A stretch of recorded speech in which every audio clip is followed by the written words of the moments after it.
Are you feeling better, Hastings?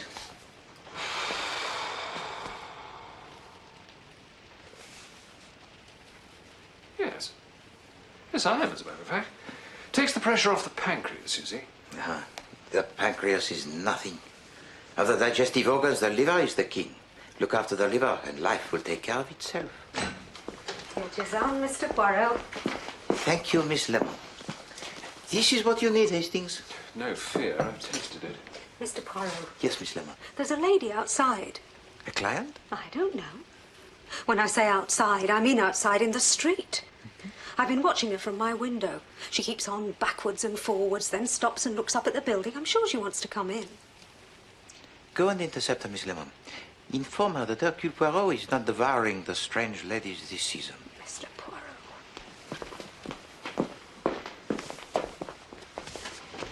To leave the pancreas alone, Hastings, is the best advice I can give you.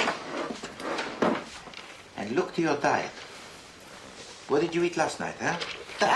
Do not tell me. You went to that Indian restaurant you keep on telling me about, n'est-ce pas? The Orient has much to teach us, Poirot. You have been warned, Hastings. Do you know what is the most heavily taxed import in Belgium? Rice. The government of my country is determined to stamp it out. Look, I was brought up on rice. Rice pudding. And how are you feeling, Hastings? Well... Yes, Hastings, but we happen to be living in the cold country. The Indian philosopher Rabindranath Tagore specifically recommends rice as a cure for all known ills. She won't come in, Mr. Poirot. She denied wanting to see you at all at first. Then she said she'd meet you. Where?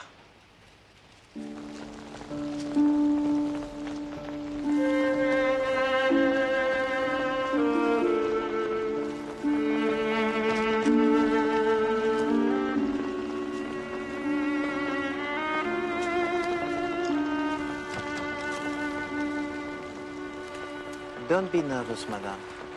You are among friends. I may be wickedly wronging poor Edward, though. It's a terrible thought for a wife to have. But I've got this dreadful idea. You suspect your husband of... Oh, Monsieur Poirot, I'm dreadfully afraid. I'm being poisoned. I see. What makes you think so, madame? I'm sick after nearly every meal. And I get this burning pain all down here. The doctor says it's gastritis. But it's very odd. Whenever Edward's away for the weekend, I'm quite all right again. Even Frida noticed that. Frida? My niece. And then there's that tin of weed killer. The gardener says he's never used it, but it's half empty. You and your husband reside where, madame? Polgarwith. It's in Cornwall. Do you have any children? No. But a niece, I think you said, yes? Yes, Frida Stanton. My husband's only sister's child. She's lived with us for the last 8 years. That is, until a week ago. And what happened a week ago? I don't know. One day last week, she just flared up and walked out. She's taken rooms of her own in the town. Leave her to come to her senses, so Mr. Radnor says. Mr. Radnor? Oh, he's just a friend. A very pleasant young fellow. Anything, between him and your niece? Nothing. Absolutely nothing. Madame, we must be brutal. Do you know of any reason why your husband should wish you out of the way? Yes, I do. There's a yellow-haired hussy that works for him. My husband's a dentist, Monsieur Poirot, and nothing would do, but he must have a smart girl, as he put it, to make his appointments and mix his fillings for him. Go on, madame. Well, there's talk round the town. I mean, her with a bobbed hair and a white overall. Of course, he swears it's all right. But then he would, wouldn't he? It makes me cold talking like this. Alors, let us then be practical. You return to Polgarwith today, yes? Yes. There's a train at 5. Eh bien, tomorrow, Captain Hastings and I will follow you there. I don't want there to be any talk. Courage, madame. We will be discretion itself. You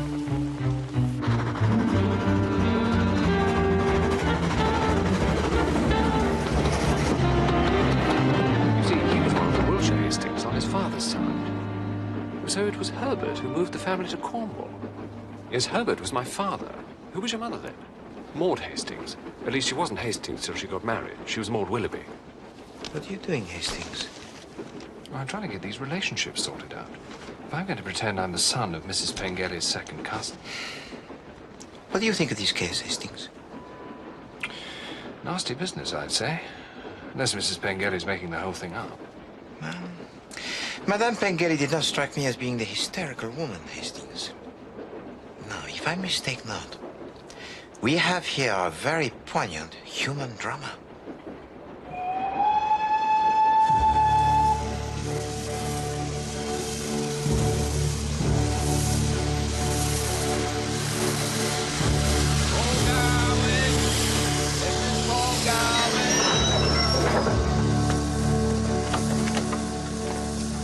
You see, it's very simple, Hastings. Ordinarily, a woman will accuse anyone in the world except her husband. She will stick to her belief in him through thick and thin. Well, this other woman complicates matters. But you mean affection may turn to hate under the stimulus of jealousy? Exactly. Why then come to me? To have our suspicions proved wrong, or to have them proved right?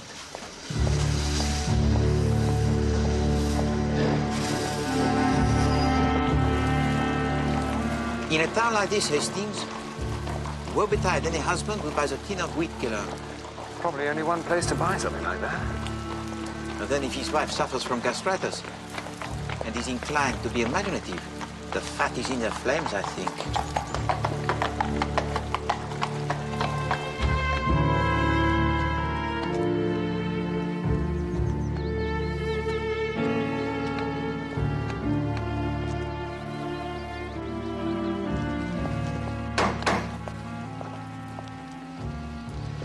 If Monsieur Pengeli chooses for dalliance his receptionist, Hastings, he chooses unwisely.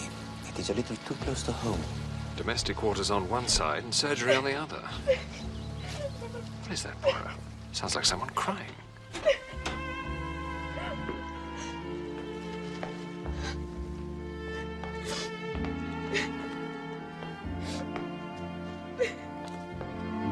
In here, Hastings.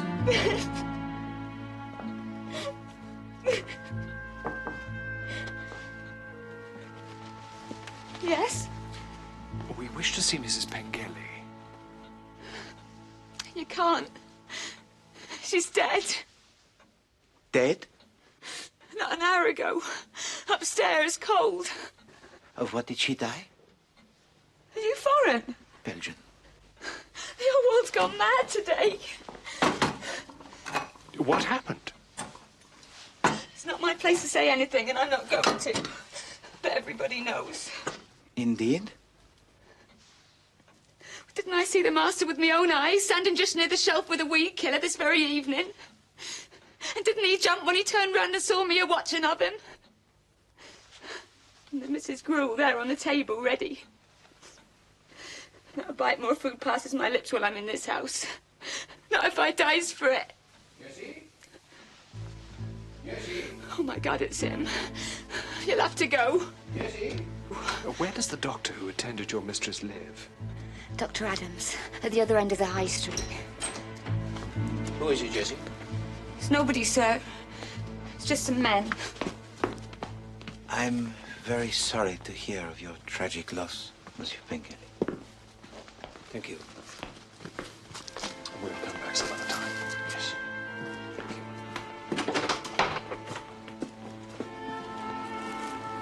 Thank you, mademoiselle.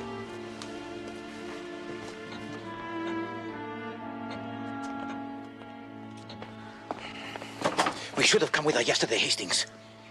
An imbecile, a criminal imbecile. That's what I have been. Oh, I boast about my little grey cells, and now I have lost a human life. A life that came to me to be saved.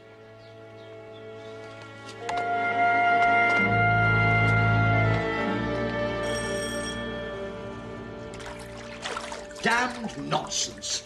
Damned nonsense, every word of it. Was I or was I not in attendance in this case? Indeed. Did I or did I not say the first day I went to see Mrs. Pengeli, gastritis? Yes? Did I ever waver from that diagnosis? No, I did not. But this is undoubtedly... This town is a hotbed of gossip. A lot of scandal-mongering old women get together and invent God knows what. But the fact remains... They read these scurrilous rags of newspapers and nothing will suit them better but that someone from their town should be poisoned too.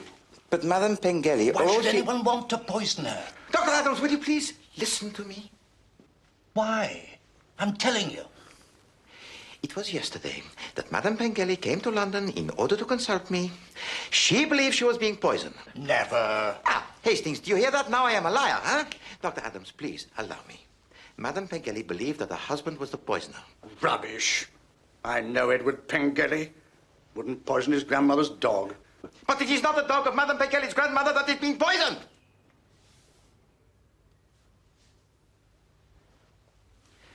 Madame Pengeli believed that her husband had fallen in love with his receptionist. Fallen in love? Yes. Edward Pengeli isn't the sort of man to fall in love. We played golf together. Never been in love in his life. Damn fine dentist, too. I'll be blunt with you, Mr. Poirot. We in Polgarwith don't need you outsiders coming in spreading your tittle-tattle. All I am trying to tell you, Monsieur le Docteur, is what Madame Pengeli thought. Well, if she thought that, she must have gone mad. She should have come to see me. I'd have told her. And had all her fears ridiculed? Ridiculed? Certainly not. I've got an open mind, I hope.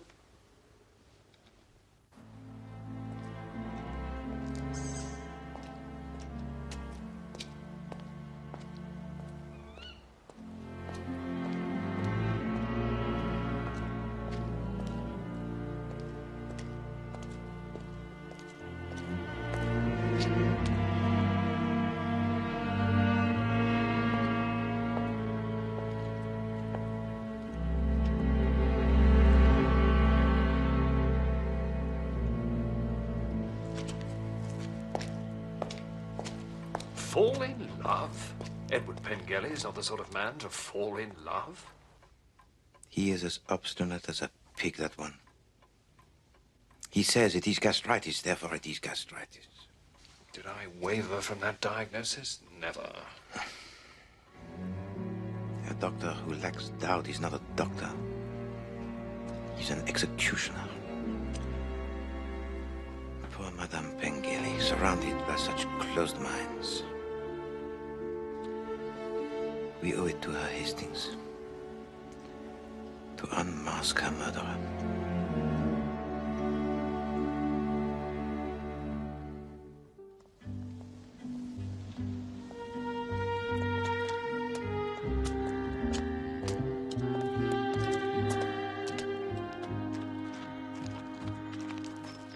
Well, let's meet the yellow-haired hussy, eh? What is this hussy, Hastings? Means the sort of girl who's sort of no better than she ought to be, kind of thing. No better than... That's it.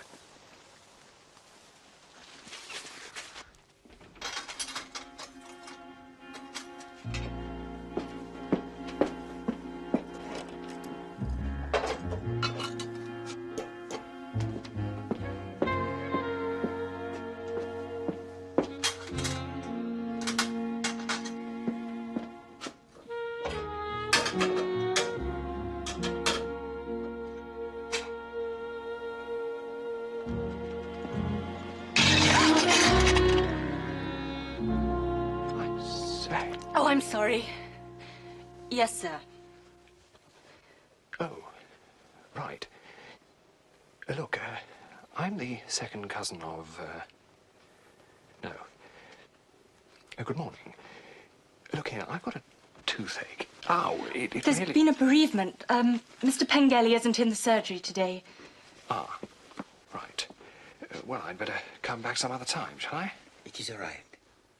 I will look after him. Come along, Hastings. What? Oh, right. I'll come back next week, then.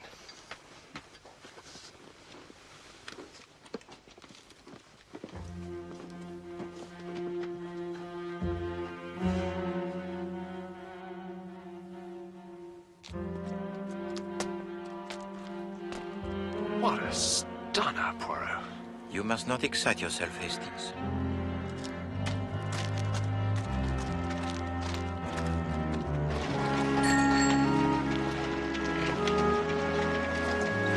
Good morning.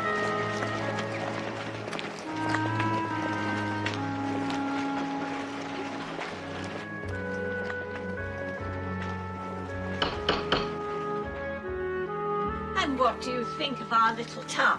It is charming, madam. I hope you find us interesting enough. Indeed I do. Miss Stanton, dear, gentlemen to see you.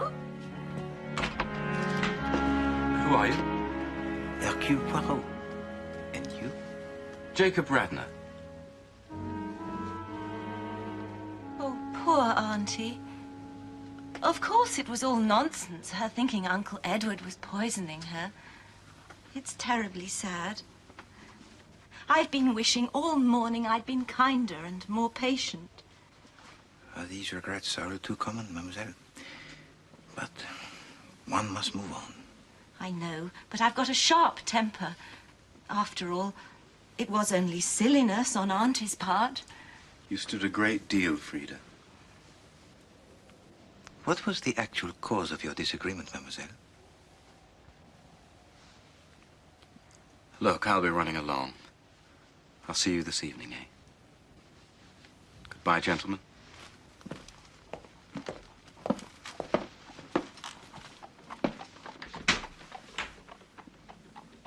Thank you. You are affianced to Monsieur Radnor. Is that not so? As a matter of fact, yes. Uh-huh. How did you know? Well, one does not have to be the greatest detective in the world to notice it. Oh, I see. That was the whole trouble, actually. With Auntie. She did not approve of the match for you. It wasn't that so much. But you see... Yes.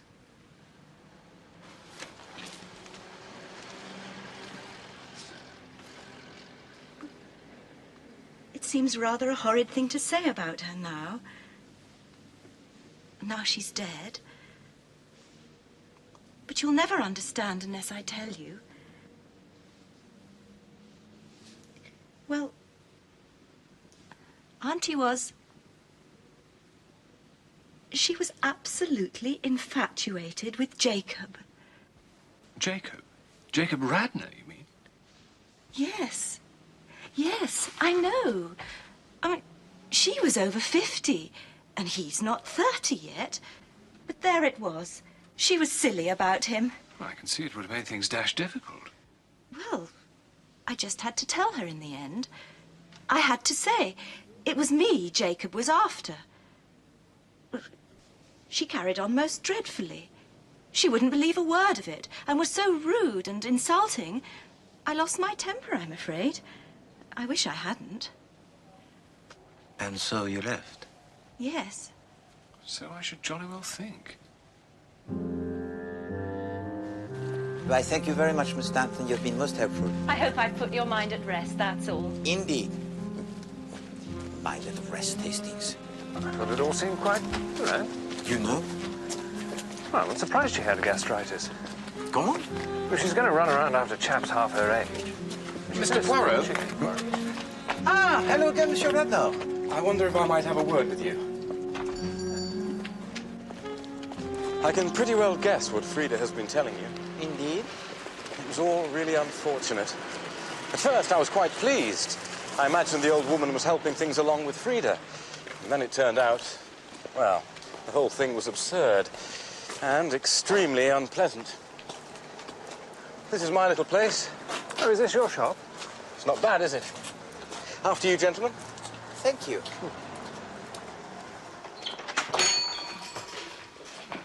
Oh, good morning, gentlemen. Good morning. Oh, good morning, Mr. Radnor. It's all right, Mr. Newsom. These gentlemen are with me. You can go and have your dinner if you like. Thank you, sir. Well, this is most impressive, Monsieur Radnor. We're trying to liven Paul Garwith up a bit.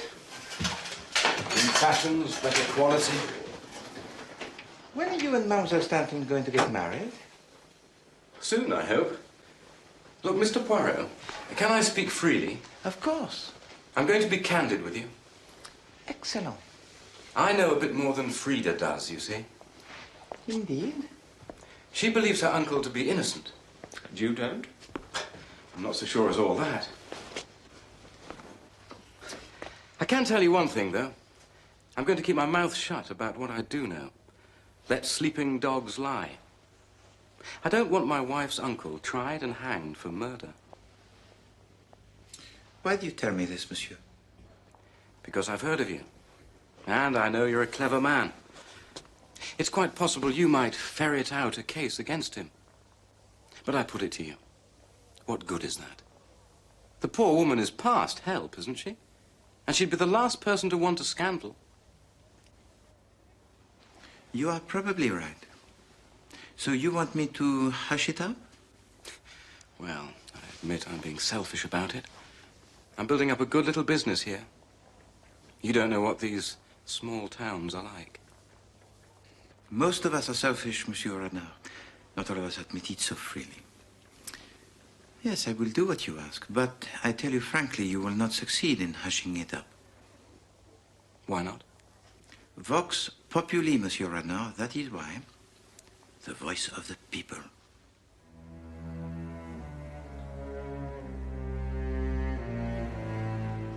Earth to earth, ashes to ashes, dust to dust, in sure and certain hope of the resurrection to eternal life through our Lord Jesus Christ, who shall change our vile body, that it may be like unto his glorious body, according to the mighty working.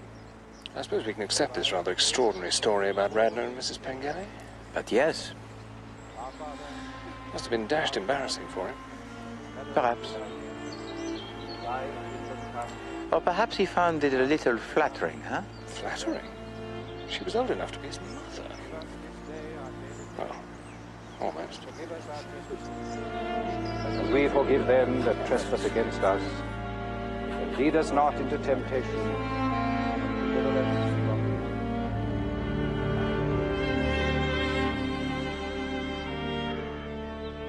Madame Pengeli was an estimable and charming lady. Thank you, Mr. Poirot. If only I'd listened to her. I assumed it was some minor digestive disorder. Terrible business. Sandwich, Captain Hastings? Cure. Terrible business. Gastritis. Gastritis, pure and simple. If you don't mind, Mr. Pengeli, I'd like to read the will. I have to get back to the office before midday. Yes, yes, by all means. There are no secrets. It's quite straightforward, really. After the usual preamble, Mrs. Pengeli leaves £2,000 in trust for her niece, Miss Frida Stanton, until she's 40. The residue of her estate, which amounts to some £20,000 in government bonds, she leaves to her husband, Edward Pengeli.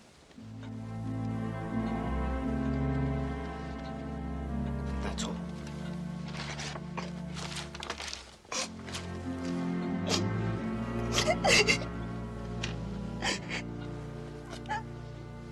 If you'll excuse us. Thank you. I think I should take her home.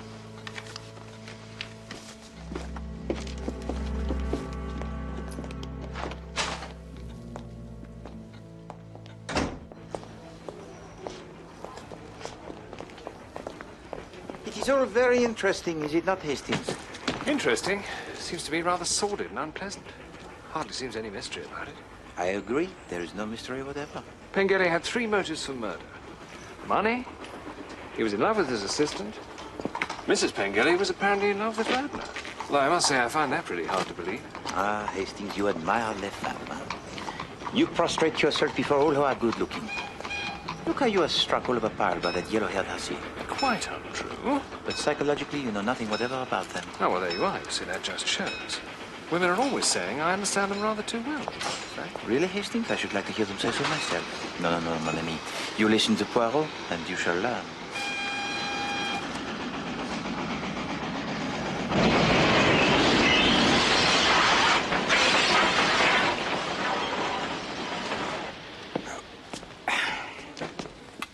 In the autumn of a woman's life, Hastings, there comes always one mad moment when she longs for romance, for adventure before it is too late, even if she is the wife of a respectable dentist in a country town. And you think that... A clever man might take advantage of such a moment? I'd hardly call Pengeli so clever. He seems to have got the whole town talking. You know, Hastings, what I find curious is that the only two men who know anything about the case, they both want to hush it up. What, Radner and the doctor, you mean? I don't see what that's got to do with it. Well, before your bank holiday in August, Hastings, we shall see Monsieur Pengeli in the dock. Good thing, too. And it will be our job to save him from the gallows.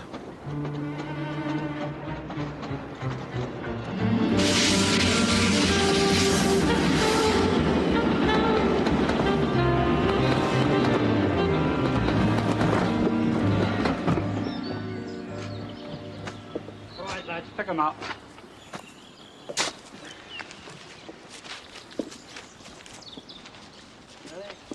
One, two, three, E. 1, 2, 3, E. 1, 2, 3, E. 1, 2, 3, E.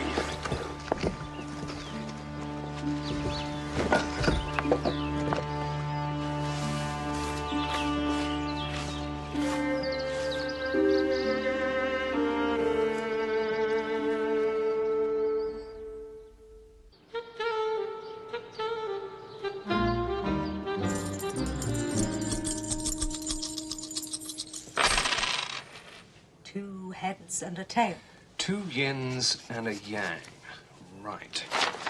It's number 15. I don't understand this. You sure you were thinking about Poirot? His hexagrams come out as chien. What's that mean? Modesty. Superior man carries things through without vanity. Doesn't sound like Mr. Poirot. What are you doing, Hastings? Nothing. The I Ching, actually. The I Ching. It's an ancient Chinese oracle. We were foretelling your future. Most amusing. Your hexagram comes out as modesty. Oh? That is most apt. Well, well. Yes, but it's the lines that are important. You see, your second line says, 10 pairs of tortoises cannot oppose him. The man in the scarlet knee bands is coming. Tortoises? Knee bands? Well, you see, the tortoise was considered a magical animal. It means you're going to be so successful that not even magic can stop you. Hastings, I have had enough of this nonsense. I can foretell the future better than any Chinese oracle, as you will see if you look in this newspaper. Herr Hitler's speech, full text? Further down the page. A Cornish mystery. Mrs. Pengeli exhumed. How long did I say, Hastings? Say? I said, did I not, that we should see Monsieur Pengeli in the dock. Before August Bank Holiday. And when is the August Bank Holiday, Hastings? 2 weeks on Monday.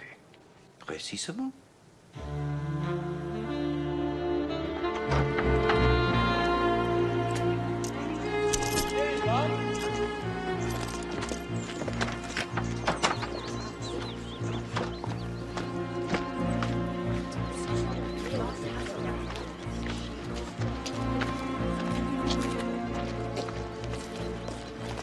He's done nothing. Now. Oh, you're wrong. People tell lies. They tell terrible lies. He's innocent, I tell you. He's innocent.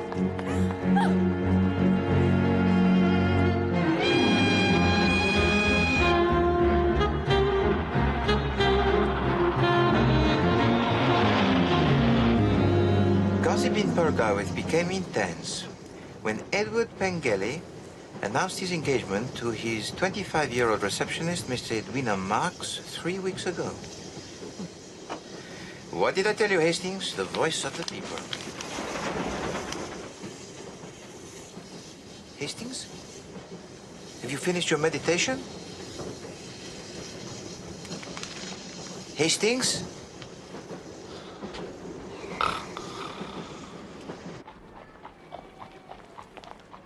And what was the reason for your visit? No particular reason. I often dropped in to see them. We were friends. Did you see Mrs. Pengeli on this occasion? No, she was in bed, I was told. She had her digestive trouble again. She had this digestive trouble quite regularly? Not regularly, no. But she'd been suffering for some time with it. You saw the accused? Yes. What was he doing? He was in the kitchen preparing some gruel to take up to his wife.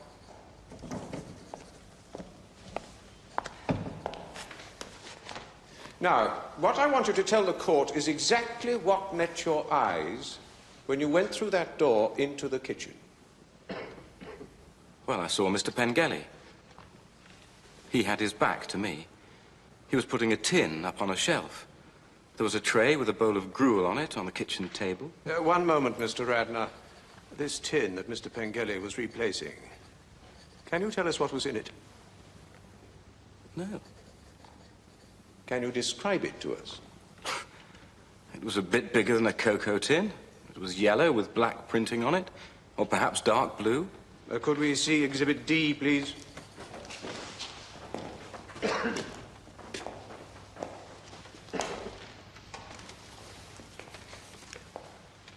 This tin, Mr. Radnor.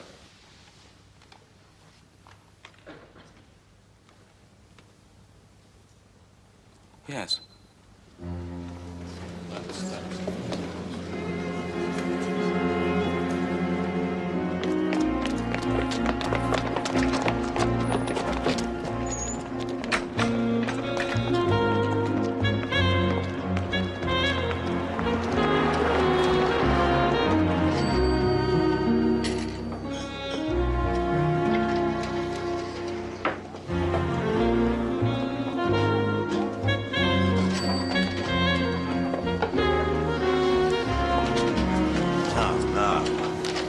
Just one little murder case to myself? Bonjour, Chief Inspector. We were on this case long before you were. Good hand. I am glad. Madame Pengeli came to me because she thought she was being poisoned. She was right. Poirot said Pengeli would be in the dock before August Bank holiday. So what are you here for? To rescue him.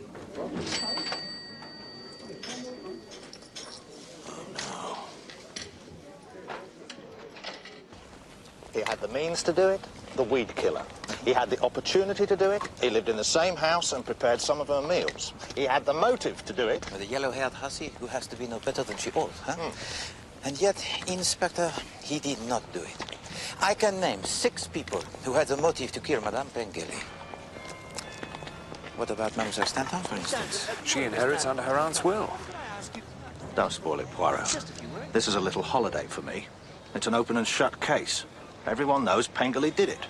Everyone does not use the grey cells, I think.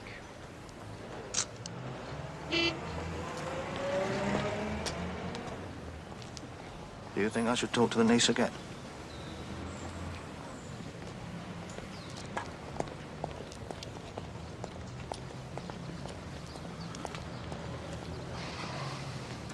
Certainly. The symptoms of gastritis are identical to the symptoms of arsenic poisoning. That is not what the pathologist from the Home Office said, Dr. Adams. No. I'm telling you. The symptoms of gastritis are identical to the symptoms of arsenic poisoning. That's why I made the diagnosis that I did. I don't see what's going to save him. Poirot will save him. With the help of the Vox Populi, of course. Well, the Vox Populi seems quite certain Pengeli did it, if you ask me. Précisément, you have now grasped the nub of the matter. Ah, Monsieur Radnor. Hello. Captain Hastings, this is a sad business. Ah? The trial, yes. I just think it is. Do you see any chance of him getting off? Well, he has reserved his defense, and he may have something up his sleeve, as you English say. Monsieur Radnor, would you care to join Captain Hastings and me for a drink at the hotel? Well, thank you. Then please to join us, huh? We can go to my room, Monsieur Radnor, where we can discuss the intricacies of this case, no? Splendid.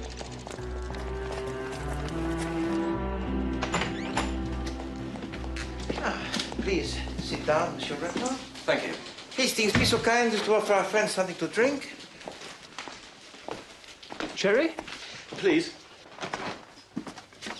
Business is good, Mr. Radnor. Excellent, thank you, yes. I've taken over the shop next door to add to mine. Eh bien, it is Jacob, n'est-ce pas? I'm sorry? Jacob Radnor? Yes. Jacob Radnor?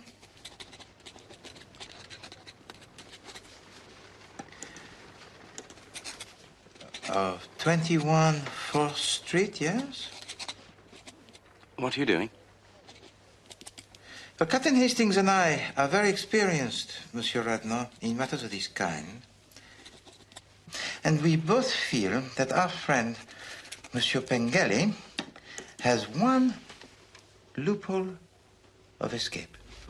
A loophole? What loophole has he got? That you should sign this little piece of paper. What is it? A confession that you murdered Madame Pengeli.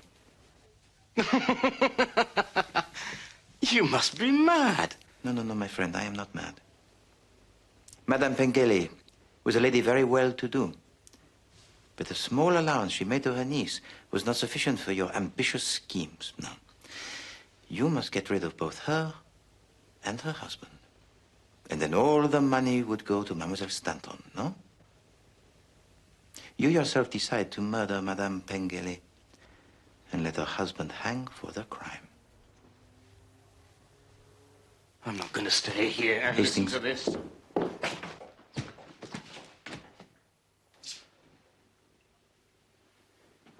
You've got no right to keep me here. Nevertheless, you will stay.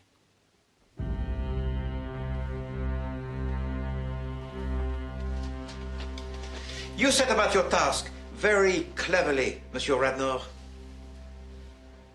You made love to that plain, middle-aged woman. You implanted into her mind doubts about the fidelity of her husband. You introduced arsenic into her food, being very careful never to do so while her husband was away. You were in the house while her husband was preparing the gruel for his wife, and you introduced the fatal dose. The rest is easy. Very interesting. Very ingenious. But why do you tell me this? Because, Monsieur Radnor, I represent... No, not the law. I represent... Madame Pengeli. And it is for her sake that I'm going to give you the chance to escape. Now look. You sign that piece of paper, and I will give you 24 hours start, Monsieur Radnor. 24 hours before I place this matter into the hands of the police. You can't get away, Radnor. Look out of that window.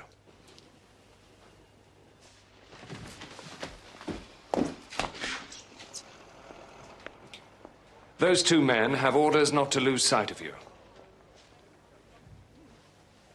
Damn you! You've only got one chance, Radnor. What guarantee have I got? None. But you will surely hang if you do not sign.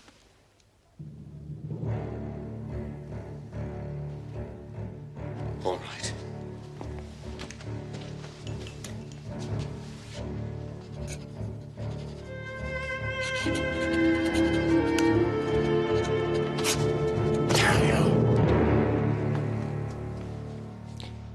Shall I give them the signal, Poirot, to let him pass? Certainement.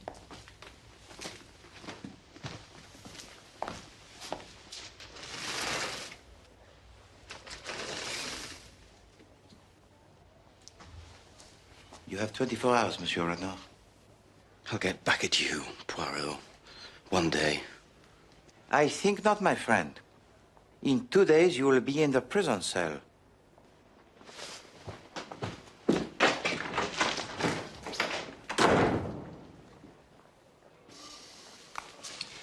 I'm not sure we should have let him go, you know, Poirot. You're letting a dangerous criminal escape out of sheer sentiment. No, Hastings. That was not sentiment. That was realism. We have no shadow of proof against him. The only chance was to frighten him into confession.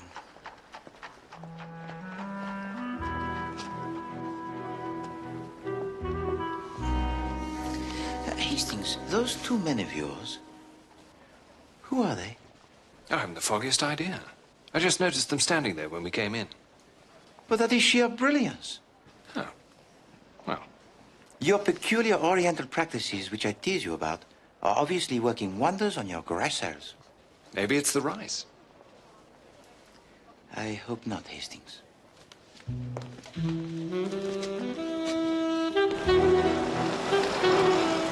Where are we going? To place this into the hands of the proper authorities. But that's not for 24 hours. Hastings, did you really believe that I would let a cold-blooded murderer get off Scottish-free? Oh, no, but... Hastings, I do not understand you.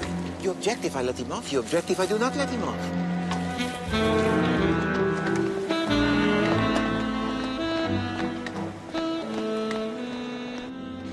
That very day I see it, sir.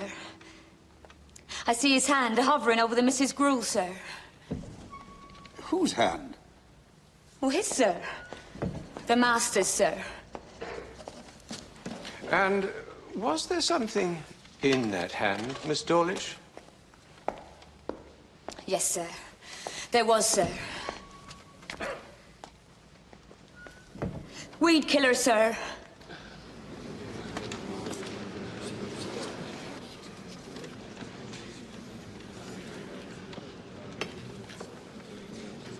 When you say weed killer, Miss Dawlish...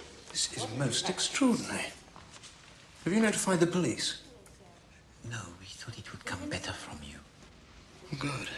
Meanwhile, I'll ask that the trial is at least adjourned. There is just one thing. We did promise Mr. Radner that we'd give him a 24-hour start.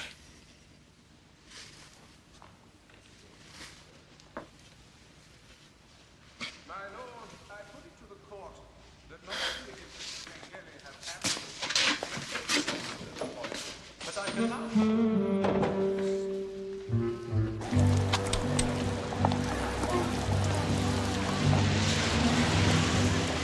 Don't get many of them in Peckham.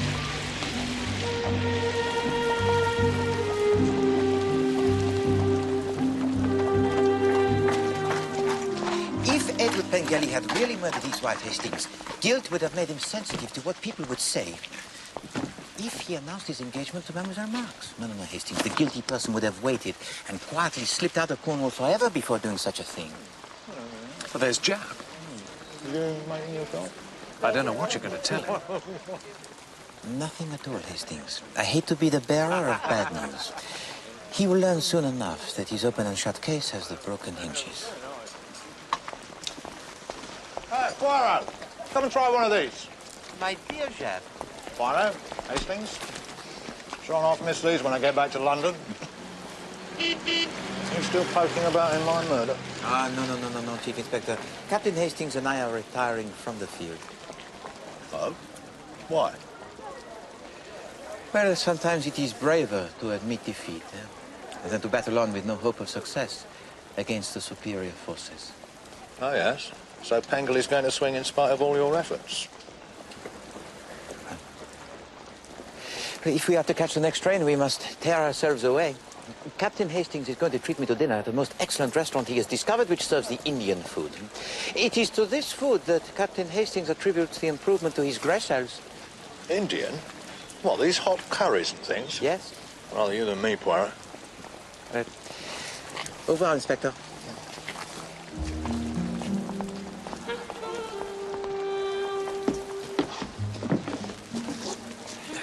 Make haste, my friend.